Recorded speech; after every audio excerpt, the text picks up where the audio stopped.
Madhya Pradesh Congress committee के media विभाग के अध्यक्ष मुकेश नायक ने कहा कि चित्रकूट जहां भगवान श्री राम ने अपने वनवास के 11 वर्ष बिताए, आज वही भूमि त्राहिमाम पुकार रही है, मां मंदाकिनी करा रही है और प्रशासन मूक दर्शक बना बैठा है। चित्रकूट की पवित्र धरा पर हो रहे भ्रष्टाचार, निजीकरण और सांस्कृतिक विनाश को लेकर गहरा आक्रोश लोगों में है। एक ओर तो सरकार रामराज की बात करती है, दूसरी ओर उन्हीं के नाम पर बनी संस्थाएं आज भ्रष्टाचार और अराजकता की जीती जागती मिसाल बन चुकी हैं। उन्होंने कहा कि हमारा संकल्प सिर्फ आंदोलन नहीं, ये आत्मा की पुकार है। अगर लूट बंद नहीं हुई, यदि मां मंदाकिनी को नहीं बचाया गया, तो हम चित्रकूट से लेकर दिल्ली तक जन जागरण अभियान चलाएंगे। ये लड़ाई सिर्फ एक नदी की नहीं, ये लड़ाई भारत की अस्मिता, उसकी संस्कृति, उसकी आत्मा बचाने की है। पत्रकार वार्ता राम के नाम पर राजनीति करने वाली और वोट लेने वाली भारतीय जनता पार्टी कि सत्ता और शासन के दुरुपयोग की एक ऐसी कहानी है जिसमें बेईमानी, निर्लज्जता और जो तुलसीदास जी ने लिखा है, बेचहीं वेद धर्म दोहले, जो ज्ञान को बेचेंगे लोग और धर्म को दोहलेंगे, ये उसकी कहानी और गाथा है। मैं बात कर रहा हूँ चित्रकूट विकास प्राधिकरण के विकास के लिए शासन ने जो विपुल धनराशि दी थी, लगभग 750 करोड़ रुपए चित्रकूट विकास प्राधिकरण को मध्य प्रदेश सरकार ने दिए और इन 750 करोड़ रुपए का कैसा भीषण और निर्ममता से दुरुपयोग हुआ, आप स्वयं चित्रकूट के लोगों से जाकर पूछ सकते हैं। चित्रकूट में नमामि गंगे प्रोजेक्ट शुरू हुआ और इसमें 37 करोड़ रुपए आवंटित किए सरकार ने, ताकि मंदाकिनी जैसी पवित्र नदी में जो गंदे नाले का पानी जाता है उसको रोका जा सके, नदी के सहज प्रवाह को, उसके बहाव को बना के रखा जा सके और उसका सौंदर्य हो।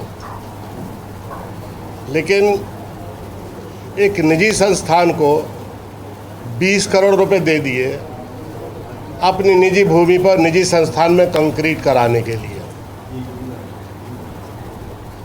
कभी ऐसा आपने सुना कि विकास प्राधिकरण का पैसा एक निजी संस्थान के बुनियादी ढांचे पर लगा दिया जाए? 37 करोड़ रुपए सामुदायिक भवन के निर्माण के लिए मिला और उसका उद्देश्य था कि सामाजिक सांस्कृतिक गतिविधियों का, सामाजिक गतिविधियों का केंद्र बनाया जाए और चित्रकूट जैसे पवित्र धर्म स्थान के बारे में लोगों को जानकारी दी जाए, लोग उत्सव मना सकें। इस पूरे सरकारी पैसे को एक निजी संस्थान की ज़मीन पर दे दिया गया और उसमें सामुदायिक भवन के नाम पर पंचवटी होटल के नाम से एक होटल बना दिया। आपने कभी सुना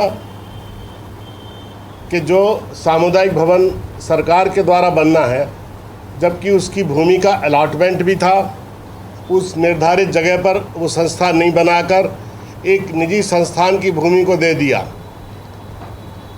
और कंस्ट्रक्शन क्वालिटी आप देखें सामुदायिक भवन की तो आपको हैरानी होगी कि 37 करोड़ रुपए में कोई इस तरह का भवन बनता है क्या?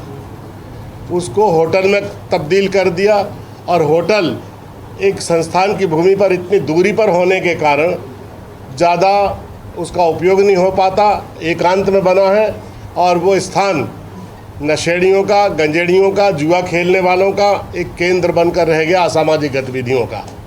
ये हाल है वहाँ का। आप सोचिए कि एक आयुर्वेद के नाम पर आरोग्य धाम की स्थापना की गई और 43 एकड़ में इस परिसर को बनाया गया है और इसका उद्देश्य था कि हम आयुर्वेद के रिसर्च डेवलपमेंट सेंटर को विकसित करें, वहाँ अभ्यंग, शिरोधारा, स्वेदन, रेचन, विरेचन, पंचकर्म की गतिविधियों को संचालित करें और प्राकृतिक चिकित्सा पर आधारित हम आयुर्वेद की उन गतिविधियों का पोषण करें, उसका लाभ लोगों को दें, ताकि प्रकृति के नियमों के अनुसार लोग बिना किसी रासायनिक प्रतिक्रिया के स्वस्थ हो सकें। लेकिन उसको आरोग्य धाम को एक पर्यटन स्थल में तब्दील कर दिया। एक जगह लिखा है दान पात्र गौशाला के लिए, और गौशाला बंद है। दान पात्र लगा है, दान मिल रहा है। बड़ी बड़ी जो संस्थाएं हैं, औद्योगिक संगठन हैं, उनमें एक फंड निर्धारित होता है, उसके लिए भी आयुर्वेद के लिए, आरोग्य धाम के लिए, गौशाला के लिए फंड मिल रहा है। मैं एक चित्र बताता हूं आपको, आप ये देखिए, ये आरोग्य धाम है।